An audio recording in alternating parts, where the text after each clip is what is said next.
Welcome to This Week Health Community. My name is Bill Russell. I'm a former CIO for a 16-hospital system and creator of This Week Health, a set of channels dedicated to keeping health IT staff current and engaged. Today, we have an interview in action from the 2023 fall conferences of Chime in San Antonio and Health in Las Vegas.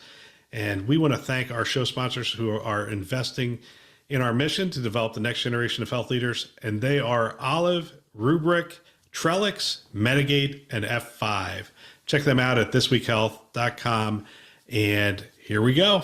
All right, here we are, another interview in action from Health 2022 in Las Vegas. And we're here with Peter Durlach with Nuance. Yes. What's your role?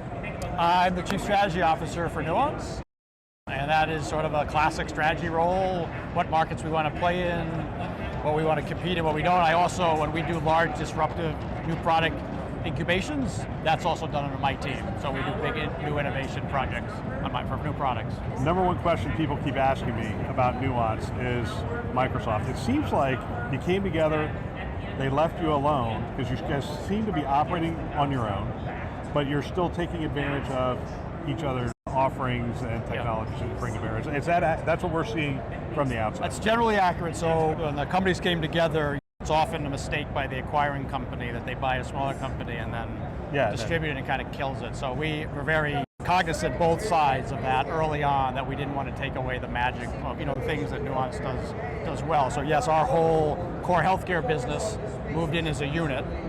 Our CEO that I report to reports to a guy named Scott Guthrie, who runs cloud and AI for Microsoft, so they kept us as one unit. The other thing we've done though is they had a healthcare team, and they merged that into Nuance. So Nuance is really on the product side, becomes sort of the healthcare vanguard for Microsoft. Obviously all the horizontal Microsoft stuff is still managed in the core thing. And then the other piece that we've done is, the thesis of the deal really was to bring the power of the horizontal Microsoft technology cloud platform with the vertical expertise in healthcare of Nuance. So that's really horizontal meets vertical is the way we like to talk about it. So part of what we've been doing too recently is working together on the next generation of Microsoft Cloud for Healthcare, which is the overarching strategy for the combined company. So technically, yes, we're sort of a separate thing inside of Microsoft, but we've also worked very closely with their healthcare team to do it sort of a unified strategy going forward. We've done a lot of interviews with people from Nuance and your customers, and they love Dragon Medical One, they love the DAX platform. We talk a lot about that. But you and I were talking a little bit earlier of the different areas that you guys really focus in on, and at least one of them surprised me. So could you break out the three areas that you guys really focus in on? Sure, so there's really four major areas that we focus on today. So number one, you mentioned, which I won't spend too much time, is kind of the core business around clinical documentation, reducing clinician burden, Dragon Medical One, Dragon M experience in that. A couple other areas, we have a big imaging business, diagnostic imaging, which is one of the other foundational pillars of Nuance. So the products best known in that space are PowerScribe. About 80% of all radiologists in the US use PowerScribe for their diagnostic and reporting process. And we have a product called PowerShare, which is the largest image sharing network in the US for moving DICOM images and related information around. So that's a big other business. One of the new things we've announced there is we have a technology we call the Precision Imaging Network that leverages those two foundational pillars and then builds a capability on Azure to host third-party Pixel AI models from the ecosystem of developers and researchers building models. Because one of the challenges in that space is people build these AI models and they can't get them into the clinical workflow, which I know you're super familiar with. It doesn't matter if you build a great model, how do you make clinical impact? So since we have 80% market segment share, we can host those models and drive them directly into the workflow, both in our own products within radiology, but also downstream into the EHR. So that's another big... So is that a platform play? Would you be partnering with others? Yes, it's a platform play. So we provide the infrastructure, and then we don't do the FDA models on the AI side, Nuance and Microsoft, but all the developers who are building those models can deploy on that infrastructure, and then all the researchers in life sciences and providers that are building models can deploy on that same infrastructure. So when you build this model, you put it on the Precision Imaging Network, and then it leverages that 80% footprint in the last mile. So yeah, it's a platform play, and there's some really cool stuff like impact from a patient point of view. some of the most exciting advances in AI is actually on the imaging side of that. I can go into more detail later if we have time, but that's the second bucket. The third one, which we're probably least familiar with, is we have a division in Nuance that does consumer experience, virtual assistant technology, omni-channel. So what that means is big companies like FedEx, USSA, JP Morgan, Humana, CVS, they use our application to do conversational AI, voice and text interaction with their consumers across the IVR, texting, email, and website. And the big advantage is it's one common platform. So what clients do is they model their consumer journey once, and then deploy that across one common platform for all the channels. So if someone's calling their IVR, or you're texting, or they're going up with a chatbot, it's all the same infrastructure. You do everything once. So we brought that into the healthcare business market a couple years ago, and providers are using that to help modernize their digital front door. Classic patient access center, care gap follow-up, et cetera, et cetera. So that's bucket number 3. Okay, and there's a fourth. And the fourth is we have a clinical revenue integrity business, so around documentation integrity. So this has to do with CDI, coding, HCC capture, things that where clinical care meets how you document to get paid and measured. That also can drive things around prior auth and UM on the health plan side. So that's the fourth part of the business. All right, so we got about 5 more minutes left. I do want to come back to the clinical AI, but I want to stop first at the experience. The experience is interesting to me. I was at a presentation this morning, advisory board, and one of the slides he put up was and I think we've all seen this slide, it's the McKinsey slide that had by industry most digitized and consumer digital experience, and healthcare was second to the bottom. It's good, we used to be at the bottom, so we made progress. Yes, but it was 3 rungs below the government. Scary. What's it going to take for healthcare to take that next step? It's a really hard problem, and it's not really a technology problem, as you probably know. There's technology from us, others that do other things. The problem is the incentive. In my view, it's the incentive problem. So it's an economic problem. Yeah, because except in very small cases, you don't get paid for better experience.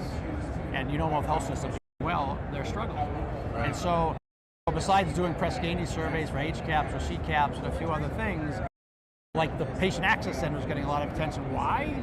Because you can drive unused appointment slots and drive better experience and revenue. So the challenge is, why does it matter? Everyone wants to do the right thing, but they don't often get paid for it, and given it's economically so constrained. So I think what's going to happen is you're seeing some leading health systems put some real effort into that. The disruptors are going to cause more and more grief for the traditional health systems because they're coming in with a much more consumer-focused thing from the beginning. And I think it's going to take some of that disruption and possibly some payment reform that's more than what's been done today, because the tech can do, the tech that the other industries are using is no different than what healthcare could use. The difference is if they don't do a good job there, they lose clients. Right. And here the question is, when will health systems, well, I would predict they are losing clients, but they don't know they're losing them because they can't track like leakage and referral patterns in any systematic way. So the challenge is, how do you align the importance of keeping that client, the patient, and seeing the economic value? Then it will happen. And that, I think, is actually the and that's why it's so hard. Yeah, it's interesting. I think way too many people are saying, hey, it was the pandemic and now it's the recession or increased inflation, and they're saying that's why our numbers are down. And I'm not sure we'll know, or they will know for another couple of years that, hey, no, this is a problem. You're being disintermediated. There's new options here for remote care, telehealth, and all these booths are people who are trying to do care outside the 4 walls of the health system. Totally. And just take one patient at a time. Yeah, obviously the inpatient volume went down a couple of places, but you're right. I saw a stat like 40% of patients switched providers during COVID. And as they release, I don't know if this will continue, but if they really let loose on the credentialing thing on the physician side, which they haven't totally done yet, as a goal, that'll change everything. Because once you don't need to be a doc credentialed in the state, all the low acuity stuff, you don't have to go you don't have to go. It's crazy. Yeah, you can stand up a call center and fill in the blank. 100%. So I think you're right. I think these things are all going to happen, and I think the health systems that they have to worry about this now, because over time it's going to be easier to get care, at least for the low acuity stuff. And if you don't have a better experience, then people are going to switch. All right, we'll get back to our show in just a minute. We have a webinar coming up on December 7th, and I'm looking forward to that webinar. It is on how to modernize the data platform within healthcare, the modern data platform within healthcare, and I'm really looking forward to the conversation. We just recorded 5 pre-episodes for that, and so they're going to air on Tuesday and Thursdays leading up to the episode, and we have a great conversation about the different aspects, different use cases around the modern data platform and how agility becomes so key and data quality and all those things. So great conversation, looking forward to that. Wednesday, December 7th at 1 o'clock. Love to have you join us. We're going to have health system leaders from Memorial Care and others. CDW is going to have some of their experts on the show as well. So check that out. You can go to our website, thisweekhealth.com. Top right-hand corner, you'll see the upcoming webinars. Love to have you be a part of it. If you have a question coming into it, one of the things we do is we collect the questions in the sign-up form because we want to make sure that we incorporate that into the discussion. So hope to see you there. Now back to the show. Was there an announcement today, or? Yes, we did. So the imaging thing I'm pretty passionate about. I have an imaging background, but one of the cool things is, I don't know if your listeners know this, but approximately 80% of hospital visits and over 23,000 condition, the pathway often starts with a medical image, along with lab data. So 80%? Yeah, so the diagnostic journey of a patient, the physical exam, the image, and the lab really drive where you go in a pathway. So imaging's really important, as many people know. Secondly, in AI, 75% roughly of all FDA cleared apps are in imaging and radiology, so it's one of the leading. But the problem with that is you have all these people building these apps on imaging, but they can't, again, I say earlier, they can't get them into the workflow because they have no footprint in the workflow. So we did an announcement with NVIDIA today, and the announcement is the following. NVIDIA has worked on solving the other big problem, which is building these models, preparing the data, annotating it is also a real big pain. So they focus on an open toolkit to build imaging data sets to build the models, the AI models, okay? The problem is once you build it, you still can't get it into production. So we announced a partnership between us and NVIDIA where we connected to their platform called MONAI, which is this developer environment, to our precision imaging network. So it's all running on Microsoft Azure. So you can build a model in MONAI, basically click a button, create a Kubernetes container that runs on precision imaging network, and then you're connected to the 80% of the market in the US without having to do custom deployments for different infrastructure. So we're connecting, much like in like drug discovery, you talk about how fast to get something from the bench to the bedside. Conceptually, it's the same thing. The bench here is in data science versus the physical bench, but it's conceptually the same thing. How do you translate inventions that can do that? I'll give you a couple quick clinical examples. So Mass General Brigham's one of the first clients that's connected this. So they had a breast screening algorithm that measures breast density, and one of the key issues there, that helps determine whether the person has cancer or not. So instead of waiting 2 or 3 days and being really nervous, they can produce results in 15 minutes while the woman is still in the facility. Big advantage. Yeah. Another example, there's AI that can look at stuff in the pixel the human eye can't see because it's quantitative. You can't actually see it. So there's a set of AI models that look at the abdomen. So if you're getting like a CT of the abdomen for, let's say, some cardiac thing, they can look at data that the human eye can't see and do better predictive scoring for a future cardiac event by looking at your calcification of your key arteries that the human eye can't see. So you can do earlier screening, earlier detection of things clinically that can go wrong with you. So there's all this data locked up in the pixels that aren't getting enumerated. So I'm a former CIO. Yes. What you just described to me is really attractive because first of all, 80% is using PowerScribe, so that's the platform. Then you're saying to me, Microsoft Cloud, I'm already a Microsoft customer. They're all Microsoft customers. It's just a checkbox. We're in Azure and that kind of stuff.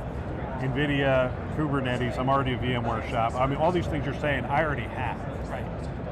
And you're saying there's going to be this marketplace of people that are just developing these applications, and I can literally just go in and go, yeah, this one, and deploy it fairly rapidly. Exactly, and the challenge right now, just in medical imaging, they're expected to be 10,000 algorithms for the different modality body top combination. The biggest company now for FDA clearance has 7. So imagine you're the CIO, you're basically ending up with multiple one-off infrastructures to do all your DICOM routing, all the integrations, all the security reviews, and then one day vendor X has the best lung nodule detector tomorrow someone else, you're going to have to rip out the whole IT. You're going to shoot. You're not going to do it, right? This is where platforms. 100%. So it's a platform play to try to accelerate innovation from the ecosystem, and also in the academics, they have all these researchers building their own algorithms. So it's not just commercial stuff. It's also all the stuff they do under IRB that they want to deploy from their own research team into the clinical environment, and they're just stuck. There's this big wall between the innovation side and the clinical side from living in that world. But they also want to monetize that stuff as well. 100%. So yes, so perfect example. So every health system is looking for ways to create other revenue streams. A lot of the leading sites will say, we have all the clinical expertise, we have all the data, why don't we build models? And then the problem is, how do you get them out? Right. So this is the same platform they can use for internal deployment and validation. They can then deploy clinically for other and make economic value from that. Now Nuance is not taking the manufacturer of record FDA responsibility, so they have to solve that. There are a number of companies that are looking to aggregate that together for people that are building models on the provider side, but from a deployment side, they just use the same infrastructure on the Nuance precision imaging. So we're very early business for us on this piece, but super exciting. And also, the patient impact. I mean, we do a lot of good things at Nuance we're very proud of, and we sort of help physicians have more time to take care of patients, but we don't historically do as many things that have direct. This one is right down the sweet spot. Like, we can really help people have a better life. So it's for us who are healthcare people, it's kind of an important thing. This is fantastic. Yeah. Peter, thank you for your Bill, time. thank you very much. Appreciate it. Another great interview. I want to thank everybody who spent time with us at the conferences. I love hearing from people on the front lines, and it is phenomenal that they have taken the time to share their wisdom and experience with the community, which is greatly appreciated. We also want to thank our channel sponsors one more time who invest in our mission to develop the next generation of health leaders. They are Olive, Rubrik, Trellix, Medigate, and F5. Thanks for listening. That's all for now.